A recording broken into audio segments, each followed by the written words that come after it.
In the part 2 of Poets and Pancakes, we will study from the page number 61. You saw Subbu always with the boss. Then the author Asoka Mitran tells us about Subbu, who always worked with the boss but in attendance roles. He was not visible at the, his name was not near with the name of boss in the attendance register, but on the site or in the studio one can easily see both of them together, the boss and the Subbu. They were always seen together. He was grouped under a department called the story department, and वो किस department के under आते थे, categorised थे story department में. उस story department में other persons कौन थे, comprising a lawyer and an assembly of writers and poets, lawyer and various types of writers and poets. The lawyer was also officially known as legal advisor, but हर कोई उन्हें opposite कहता था, उन्हें criticize करता था. What happened? An incident is again mentioned here. An extremely talented actress who was extremely temperamental means who becomes easily angry, once blew over on the sets. एक बार वो set पर बहुत ही ज़्यादा गुस्सा हो गई. while everyone stood stunned, हर कोई वहाँ पर stunned, सरप्राइज रहा, चुप रहा. बट लॉयर ने क्या किया, क्विकली और क्वाइटली ही switched on the recording equipment. उसने उस एक्ट्रेस की साउंड को रिकॉर्ड कर लिया. And when the actress pause for breath, जब वो ब्रेथ लेने के लिए बीच में पॉज किया उसने हल्का सा, तो लॉयर ने बड़े ही पोलाइटली उसे कहा 1 मिनट प्लीज़, और इतना कहते उसने उसे उसी की ही रिकॉर्डिंग वापस सुना दी ताकि वो रियलाइज़ कर सके कि वो किस तरह से बोल रही थी, चिल्ला रही थी. There was nothing incriminating or unmentionably foul about the actress tirade against the producer.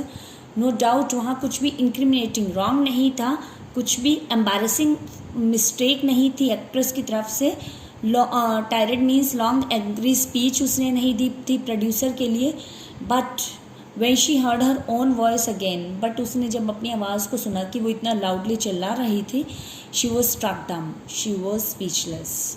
A girl from the country side, वो गर्ल जो कंट्री साइड से थी and who had not gone through all the stages of the worldly experience that generally proceed a position of importance and sophistication, कि उसे जल्दी ही अपने career उसने set कर लिया था और जल्दी ही उसे पोजीशन मिल गई थी, इम्पॉर्टेंस और सोफिस्टिकेटेड एक स्टैंडर्डाइज प्लेस मिल गया था उसे अपनी लाइफ में. तो उसे बहुत ज़्यादा स्टेजेस का वर्ल्डली एक्सपीरियंस नहीं था, and that's why she had found herself catapulted into. और इस टाइम पर वो कंफ्यूज थी अब वो कि वो उसने क्या किया है. She never quite recovered from the terror, वो कभी भी उस फियर से शी फेल्ट दैट डे, जो उसने उस दिन फील किया, सबके सामने ह्यूमिलेटेड फील किया, वो कभी उस चीज़ से अपने आप को रिकवर नहीं कर पाई. और इस तरह से ब्रीफ और ब्रिलियंट एक्टिंग करियर का एंड हो गया just because of legal advisor, just because of lawyer जिसने उसकी आवाज़ को रिकॉर्ड करके उसे ही वापस सुना दिया. Who was also a member of the story department, और ये भी मेम्बर थे स्टोरी डिपार्टमेंट की. And unwittingly brought about that sad and, और इसने अनविटिंगली बिना किसी अवेयरनेस के मजाक में ही उस लेडी एक्ट्रेस के करियर को स्टॉप कर दिया, फिनिश कर दिया. While every other member of the department wore a kind of uniform, khadi dhoti with a slightly oversized and clumsily tailored white khadi shirt. हर कोई वहाँ पर कैसी ड्रेसअप कहता था, खादी धोती पहनता था और वाइट खादी शर्ट पहनते थे जो कि क्लम्सली ऑकवर्डली टेलर्ड होती थी, ओवरसाइज होती थी, एक्स्ट्रा साइज होती थी, प्रॉपरली टेलर्ड नहीं होती थी, बेढंगी सी बनी होती थी. एंड द लीगल एडवाइज़र वोर पैंट्स, और लीगल एडवाइज़र जो है वो उन सबसे डिफरेंट क्या पहनता था, एक फॉर्मल ड्रेस पहनता था जिसमें वो पैंट, टाई और सम टाइम अ कोट भी पहनता था. Often he looked alone and helpless, many times वो अलोन लगता, हेल्पलेस लगता. मैन ऑफ कोल्ड लॉजिक, एक ऐसा पर्सन जो कोल्ड लॉजिक का था, जो पूरी तरह से अपने लॉजिक को प्रूव नहीं कर पाता था. In a crowd of dreamers, neutral man means किसी की भी साइड मत लेना, एक न्यूट्रल पर्सन है ना, किसी की साइड मत लेना। In an assembly of Gandhist and Khadist, एक गांधीस्ट का ग्रुप और खादिस्ट के ग्रुप में असेंबली में वो एक ऐसा पर्सन था जो किसी का फेवर नहीं करता था। Like so many of those who were close to the boss, और इस तरह से वो उन सबके जो बॉस के बहुत क्लोज थे, he was allowed to produce a film, उसे भी परमिशन मिल गई कि वो भी एक फिल्म को प्रोड्यूस करे। And though a lot of roast of and pancake were used on it, बहुत सारे पैनकेक्स भी यूज़ किए गए। Not much came out of film, उसकी फिल्म जो है वो सक्सेसफुल नहीं हुई। Then one day when the boss close down the story department, जब स्टोरी डिपार्टमेंट को बॉस ने क्लोज किया, this was perhaps the only instance in a human history where a lawyer lost his job because the poets were asked to go home. और ये human history में एक ऐसा instance बन गया जिसमें लॉयर ने अपनी जॉब तब खो दी जब पोइट्स को कहा गया कि अपने घर वापस चले जाओ। और इस क्योंकि जो लॉयर था वो भी स्टोरी डिपार्टमेंट में वर्क करता था, और इस तरह से उसकी फिल्म भी सक्सेसफुल नहीं हुई थी, तो स्टोरी डिपार्टमेंट क्लोज होने के कारण उसकी जॉब भी चली गई। Gemini studio was a favourite haunt of poets like S.D.S. Yogiya, Sangu Subramaniam, Krishna Shastri and Haridranath Chattopadhyay, इन सबका ये फेवरेट प्लेस था। It had an excellent mess which supplied food good coffee at all times of the day, ये ऐसा मेस था जहाँ पर हर एक को किसी भी टाइम दिन में गुड कॉफ़ी अरेंज हो जाती, and most part of the night जब वो टायर्ड फील करते थे वो कॉफ़ी को वहाँ ऑर्डर कर देते। Those were the days when Congress rule meant prohibition means वहाँ वाइन नहीं अलाउड थी कहीं भी, तो वाइन की प्रोहिबिशन थी, तो that's why meeting over a cup of coffee was rather satisfying entertainment. और इस तरह से जो लोग हैं वो अपना टाइम स्पेंड करते थे कप ऑफ कॉफ़ी में, और अपनी फ्रेंडशिप को एंजॉय करते थे, वहाँ पर मिलते थे एक दूसरे से। Barring the office boys and a couple of clerks, everybody else at the studio radiated leisure, a prerequisite for poetry. सिर्फ ऑफिस बॉयज़ और क्लर्क को छोड़ के हर कोई जो है पोइट्री के लिए प्री रिक्विस्टेड था, हर कोई पोइट्री से रिलेटेड था। मोस्ट ऑफ देम वोर खादी, मोस्टली उनमें पीपल जो क्या करते थे, खादी पहनते थे और गांधी जी को वर्शिप करते थे, गांधी जी के फॉलोअर थे। Beyond they had not the faintest appreciation, but फिर भी उनके मन में किसी भी तरह की कोई पॉलिटिकल थॉट के लिए अप्रिसिएशन नहीं थी, फिर भी वो गांधी जी को वर्शिप करते थे और खादी पहनते थे। They were all averse to the term communism. Communism एक ऐसी टर्म है जहाँ पर जो लोग हैं वो इक्वलिटी में करने के लिए, लोगों को उनके स्टैंडर्ड को इक्वल करने के लिए जो बहुत रिच पर्सन होते हैं उनकी मनी को गवर्नमेंट जो है यूज़ करके पुअर पीपल को दे देती है। और कम्युनिस्ट जो होते हैं communist was a godless man. Communist जो है वो एक गॉडलेस मैन होता है, एक ऐसा पर्सन जो किसी भी गॉड में बिलीव नहीं करता, और ना ही फिलियल मीन्स पर्टेनिंग टू सन और डॉटर, और कंजुअल लव और मैरिड लव यानी लव फॉर वाइफ और partner.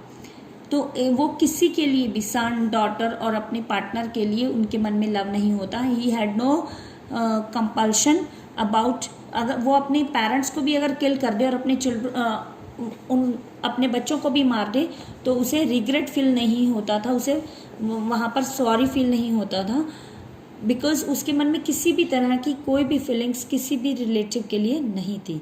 He was always out to cause and spread unrest and violence, और वो इस तरह से अनरेस्ट एंड वायलेंस क्रिएट करता था among innocent and ignorant people. Simple भोले भाले लोगों के बीच में वो हिंसा का प्रदर्शन करता और इस तरह लोगों को मारता।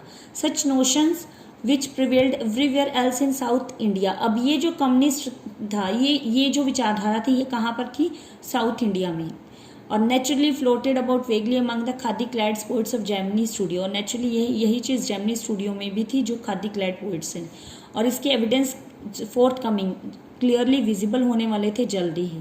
कब हुए ये? जब फ्रैंक बुकमैन जो है मॉरल रीआर्मामेंट आर्मी का some 200 strong visited Madras sometime in 1952। 200 strong persons के साथ रीआर्मामेंट आर्मी जो है वो पर्सन्स का एक ग्रुप जो है वो मद्रास में आया 1952 में, और उन्हें जेमिनी के स्टूडियो में ने ही होस्ट किया, उनका वेलकम किया, बहुत ही प्यार से उन्हें उनका वेलकम किया वहाँ पर और इनवाइट किया उन्हें। Someone called in the group an international circus, कुछ कहते हैं कि वो समवन कॉल्ड द ग्रुप कि वो इंटरनेशनल सर्कस से बिलोंग करते थे, but they were not very good on a trapeze. Trapeze होता है एक स्ट्रिक होती है हॉरिजॉन्टल बार होती है जो उसको जिम्नास्टिक एक्सरसाइजेज के लिए एक्सरसाइज में यूज करते हैं। And their acquaintance with animals, और फिर क्रिटिसाइज करते हुए उन्हें कहा गया कि उन्हें एनिमल्स के बारे में नहीं पता, उन्हें जिम्नास्टिक एक्सरसाइजेज के बारे में नहीं पता होता, उन्हें सिर्फ एनिमल्स के बारे में तभी पहचान होती है सिर्फ डिनर टेबल पर जब वो उसे खाते हैं, अदरवाइज उन्हें इस चीज़ की नॉलेज नहीं होती। बट दे प्रेजेंटेड 2 प्लेस, बहुत 2 प्रोफेशनल मैनर में उन्होंने 2 प्लेस किए, Jotham Valley and the Forgotten Factor, ran several shows in Madras and along with the other citizens of the city. और इस तरह से उन्होंने ये 2 फेमस प्ले किए जिसके बहुत सारे शोज मद्रास में दिखाए गए। The Gemini family of 600 saw the plays over and over again. Gemini family जिसमें 600 पीपल थे, उन्होंने उन प्लेस को अगेन एंड अगेन बार बार देखते ही रहते थे वो से। The message of the plays were usually plain and simple homilies, but the set and costumes were first rate. कि जो मैसेज था वो बहुत ही सिंपल था, सिंपल मॉरल था उसका, बट जो सेट था वो बहुत ही स्टैंडर्ड का सेट किया हुआ था, फर्स्ट रेट कैटेगरी का सेट किया हुआ था। Madras and Tamil drama community were terribly impressed, and for some years almost all Tamil plays had a scene of sunrise and sunset in a manner of Jotham Valley with the bare stage। Simple stage पर उन्होंने Jotham valley के manner में ही sunrise और sunset को देखा।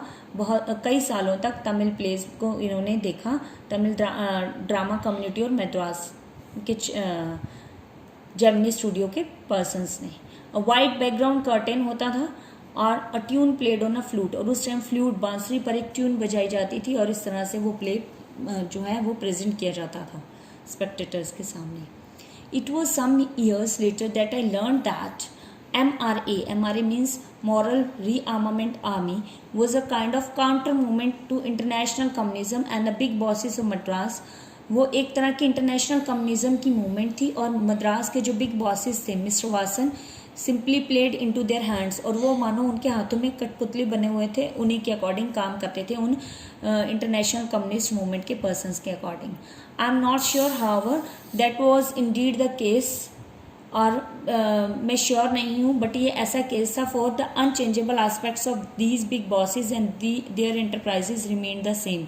वो इसलिए था कि वो बिग बॉसेस और उनके जो एंटरप्राइजेज हैं वो अनचेंजेबल रहें, उनमें कोई चेंज ना आए, और MRA ना तो वो MRA को फॉलो करे ना ही उसके अगेंस्ट हो। इंटरनेशनल कम्युनिज्म और नो इंटरनेशनल कम्युनिज्म मीन्स वो न्यूट्रल रहें। The staff of the Gemini studio had a nice time hosting 200 people of all hue and sizes of at least 20 nationalities. 20 nationalities के डिफरेंट साइजेस के persons को 200 persons को उन्होंने host किया। And it was such a change from the usual collection of crowd players waiting to be slapped with thick layers of makeup by the office boy in the makeup department। और ये change था from the usual collection of की crowd players जो हैं वो normally जो makeup करते रहते थे, मेकअप डिपार्टमेंट से बिलोंग करते थे, उनके लिए कुछ चेंज था कि वो आज अपनी लाइफ में कुछ अलग प्ले वगैरह देख रहे थे rather than doing makeup on the faces of the crowd people. A few month later, उसके बाद क्या हुआ कि कुछ मंथ्स के बाद टेलीफोन लाइंस बिग बॉसेस की रैंग अप हुई। Burst means wrong, full of excitement, वो बची, और वंस अगेन जेमिनी स्टूडियो में एक होल शूटिंग स्टेज को चेंज कर दिया गया और एक अनदर विजिटर का वहाँ वेलकम किया गया। All they said was that, सभी ये कह रहे थे कि जो अनदर विजिटर वहाँ पर आया वो एक पोइट है इंग्लैंड से, और the only poets from England, but जो इंग्लैंड के पोइट्स हैं उनमें जेमिनी स्टाफ सिर्फ कुछ ही फेमस पोइट्स को जानता था, वर्ड्सवर्थ, टेनिसन, और कुछ जो लिटरेट एजुकेटेड पर्सन है जेमिनी स्टूडियो के वो जॉन किट्स जैसे फेमस पोइट को, शैली और बायरन जैसे फेमस पोइट्स को जानते थे। 1 or 2 might have faintly come to know of someone by the name Eliot, और कुछ लोग एक दो ऐसे थे जिन्हें T.S. Eliot के बारे में पता था। मीन्स इन सिलेक्टेड पोइट्स के अलावा उन्हें कुछ ज़्यादा पोइट्स के बारे में नहीं पता था, इसलिए वो गेस कर रहे थे कि शायद वो कहीं इंग्लैंड का पोइट है। Who was a poet visiting the Gemini studio now, अब नहीं पता था किसी को कि कौन है वो poet. He is not a poet. अब अदर पर्सनस कुछ कहते थे, कुछ पर्सनस का क्या व्यू था, किसी को कुछ नहीं पता था कि एक्चुअली वो कौन है जो विजिटर वहाँ पर आ रहा है। कुछ कहते हैं कि वो पोइट नहीं है, वो एक एडिटर है, that's why the boss is giving him a big reception, और इसीलिए बॉस उसे बहुत बड़ी रिसेप्शन दे रहे हैं। वासन जो है वो एडिटर थे तमिल वीकली आनंदा विकेटन के, और एडिटर वो भी एडिटर है, वासन भी, तो शायद ये एडिटर उनका फ्रेंड है, इसीलिए वो वहाँ पर आ रहा है। फिर बाद में कुछ ने कहा कि नहीं, he was not the editor of any of known names of British publications in Madras, कि वो मद्रास के ब्रिटिश पब्लिकेशंस के फेमस नेम्स में एडिटर नहीं है। That is known at Gemini Studio since the top man of the Hindu were taking the initiative. The Hindu के top man जो हैं वो इनिशिएटिव ले रहे थे, and the guess was that, और ये गेस किया गया कि वो पोइट जो है वो एक डेली न्यूज़पेपर का एडिटर था, but not from the Manchester guardian of the London times, कि लंदन टाइम्स के फेमस न्यूज़पेपर से रिलेटेड नहीं था। That was all that even the most well informed amongst us new, कि सबसे ज़्यादा इन्फॉर्मेशन सिर्फ हमें यही थी, और सभी अपने अपने गेस लगा रहे थे। मीन्स सबके व्यूज़ जो हैं उस पर्सन के बारे में कि वो एग्जैक्टली कौन है ये क्लियर नहीं थे। At last around 4 in the afternoon में 4 o'clock द पोइट फॉर और द एडिटर जो भी था, वो चाहे वो पोइट था या एडिटर था, ही अराइव्ड, और उसका अपीयरेंस बताया है, टॉल मैन है, very English, very serious, and of course very unknown to all of us. English person है, सीरियस टोन में बात करता है, और किसी का भी फैमिलियर नहीं है, कोई नहीं जानता था उसको। Battling with half a dozen pedestal fans on a shooting stage, the boss read, fans को सेट किया गया उस वहाँ पर, और उसकी आवाज़ में the boss read out a long speech. अब इतने फैंस की आवाज़ में वहाँ पर जब बॉस ने एक लॉन्ग स्पीच को रीड किया, तो it was obvious that he too knew precious little about the poet और द एडिटर, कि शायद वो ही टू न्यू प्रीशियस, शायद वो ही कुछ जानते हों पोइट और एडिटर के बारे में। The speech was all in the most general terms, speech general terms में थी, but here and there it was peppered with words with like freedom and democracy. But उनकी स्पीच में जो वर्ड्स उन्हें समझ में आए वो फ्रीडम एंड डेमोक्रेसी, दो ही वर्ड्स मेनली उन्हें हाईलाइट किए। देन द पोइट स्पोक, फिर पोइट की टर्न थी अब स्पीच देने की। ही couldn't have addressed a more dazed and silent audience, और वो उसने कंफ्यूज्ड और साइलेंट ऑडियंस को एड्रेस नहीं कर पा रहा था। No one knew what he was talking about, कोई नहीं जानता था वो क्या बोल रहा है, बिकॉज वो एक इंग्लिश पर्सन था, और उसका जो एक्सेंट था defeated anyone attempt to understand what he was saying. हर कोई कोशिश कर रहा था ये समझने की कि exactly what he was saying, about which thing he was talking, but no one was able to understand, कि वो एग्जैक्टली जो आया था इंग्लैंड से वो पोइट बोल क्या रहा है ये किसी को समझ में नहीं आ रहा था। The whole thing lasted about an hour, 1 hour के लिए सब चला। द पोइट लेफ्ट, और पोइट चला गया। We all dispersed in utter bafflement, और हम सब भी वहाँ से चले गए एक कंप्लीट कन्फ्यूजन में कि व्हाट आर वी डूइंग, कि हम वहाँ करने क्या गए थे। What is an English poet doing in a film studio, और मोर ओवर अगर एक इंग्लिश पोइट है तो वो चेन्नई के स्टूडियो में करने क्या आया है, which makes Tamil films for the simplest sort of people. और ये जो स्टूडियो है ये तो तमिल फिल्म्स बनाता है सिंपल पर्सनस के लिए। People whose lives least afforded them the possibility of cultivating a taste for English poetry. तो नेचुरली उनके मन में इंग्लिश पोइट्री के लिए टेस्ट कैसे कल्टिवेट हो सकता था जो सिंपल तमिल फिल्म्स देखते थे।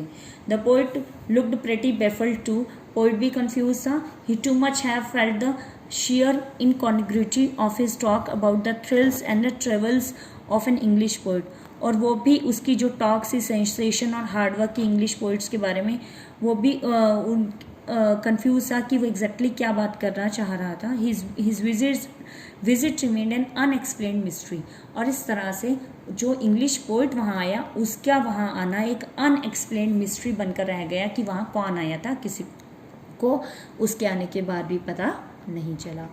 The great prose writer, prose means literature writers of the world, may not admit it, but my conviction was, my belief grows stronger day after day, that prose writing is not and cannot be true pursuit of a genius, कि prose writing जो है वो एक genius person का business नहीं है।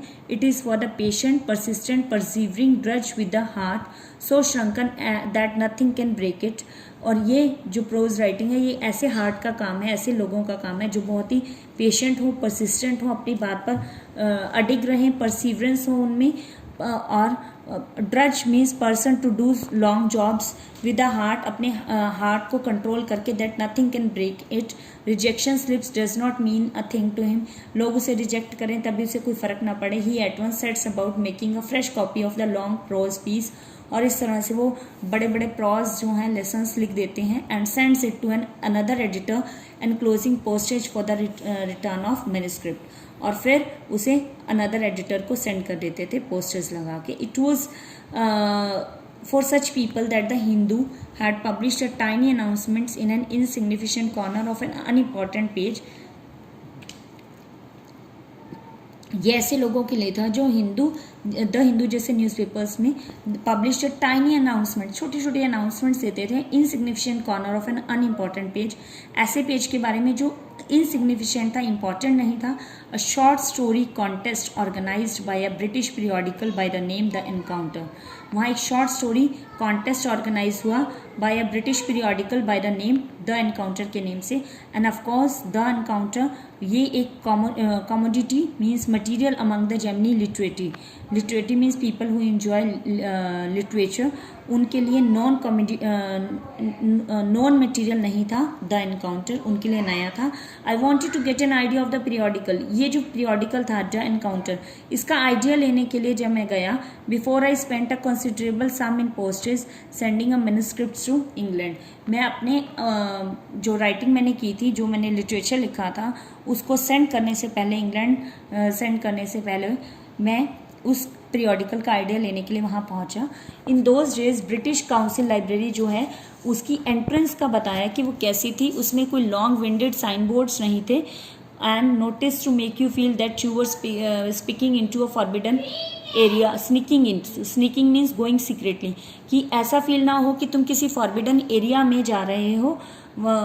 And there were copies of the encounter lying about in various degrees of freshness, almost untouched by readers. और वहाँ द एनकाउंटर की जो कॉपीज थी वो ऐसे अनटच्ड पड़ी हुई थी। When I read the editor's name, जब मैंने एडिटर के नेम को उस पर पढ़ा, I heard a bell ringing in my shrunken heart, मेरे उस श्रंकन हार्ट में एक बेल रिंग हुई कि मुझे कुछ रियलाइज़ हुआ कि ये तो वही पोइट नहीं है जो हमारे जेमिनी स्टूडियो में कभी आया था। I felt that I had found a long lost brother and I sang as I sealed the envelope. मुझे ऐसा लगा कि मानो मुझे कई सालों बाद अपना कोई बिछड़ा भाई मिल गया हो, और मैं गाते हुए मैंने एनवेलप को खोला and wrote out his address, और उसके एड्रेस को पढ़ा जो लिखा हुआ था। I felt that he too would be singing at the same song at the same time, और ऐसा रियलाइज़ किया मैंने कि शायद वो भी मेरी तरह खुश हो रहा होगा जैसे हम कोई लोस्ट ब्रदर्स हो इंडियन फिल्म्स की, और हमने एक दूसरे को फाइनली फर्स्ट रील में सेम सॉन्ग गाते हुए, जैसे कुछ एक्टर्स हैं सेम सॉन्ग गाते हैं, तो ऐसा ही हमारा सीन कुछ ऐसा क्रिएट हो जाए। यानी जो एनकाउंटर क्या राइटर था वो वही पर्सन था जो जेमिनी स्टूडियो में आया था, और हमारी जो फीलिंग थी शायद वो लॉन्ग लॉस्ट ब्रदर्स की तरह थी, बिछड़े हुए भाई दोबारा मिल गए हों। स्टेफन स्पेंडर स्टेफन ये उसका नेम था जो वहाँ लिखा हुआ था। And years later when I was out of Gemini studio, और कई सालों बाद जब मैं जेमिनी स्टूडियो से बाहर था, I had much time but not much money, मेरे पास टाइम ही टाइम था बट पैसा ज़्यादा नहीं था। Anything at a reduce price attract my attention, कुछ भी ऐसी चीज़ जो रिड्यूस प्राइस चीप रेट पर मिल जाती वो मेरी अटेंशन को अट्रैक्ट करती, यानी मैं उसे खरीद लेता। On the footpath in the front of Madras mount road post office, Madras mount road post office के फुटपाथ पर ब्रांड न्यू बुक्स का 50 पैसे में ढेर लगा हुआ था, और उन बुक्स में actually they were the copies of the same book, और वो एक ही बुक की वेरियस कॉपीज थी। An elegant paperback of American origin, elegant means attractive paperback है, American origin, special low price student edition in connection with the 50th anniversary of the Russian revolution. Russian revolution की 50th anniversary पर वहाँ पर cell लगी हुई थी जिसमें 50 पैसा ईच वो कॉपी मिल रही थी। आई पेड 50 पैसा and picked up a copy of the book, और उस बुक का नेम था the God that failed, God जो फेल हो गया। 6 eminent man of letters, 6 separate essays described their journey into the communism and their disillusion return. उसमें educated man letters means man of letters means educated man dealing with literature. 6 persons ने जो literature से related थे उन्होंने अपनी journey बताई थी communism की और फिर उनके वापस लौटने की, जिसमें ये सारे पर्सन हैं Andrew Gide, Richard Wright, Ignazio Silone, Arthur Koestler, Louis Fischer and the one Stephen Spender, the same person who came as a visitor at the Gemini studio once. Stephen Spender, suddenly the book assumed tremendous, और इस तरह से जो book है उसका बहुत ज़्यादा significance हो गया, बहुत इंपॉर्टेंट लगने लगी मुझे। Stephen Spender, the poet who had visited the Gemini studio, in a moment I felt a dark chamber of my mind lit up by a hazy illumination, कि immediately मुझे अपने माइंड में रियलाइज हुआ कि ये तो वही पर्सन है जो कभी हमारे जेमिनी स्टूडियो में आया था। The reaction to Stephen Spender at Gemini studio was no longer a mystery. अब उसका वहाँ आना एक मिस्ट्री नहीं रह गया था, रियलिटी पता चल चुकी थी कि वो एक्चुअल में एक पोइट था या राइटर था। The boss of the Gemini studio may not have much to do with Spender's poetry. Spender की पोइट्री से शायद बॉस को कुछ ज़्यादा लेना देना नहीं था, but not with the God that failed, but उस गॉड के साथ जो फेल हो चुका था उससे रिलेट करना नहीं था। इस तरह से वो डिफरेंट इंसिडेंट्स बताता है और finally he was able to know कि actually who was that person who once visited in their studio. This is the end of the story. Thank you, students.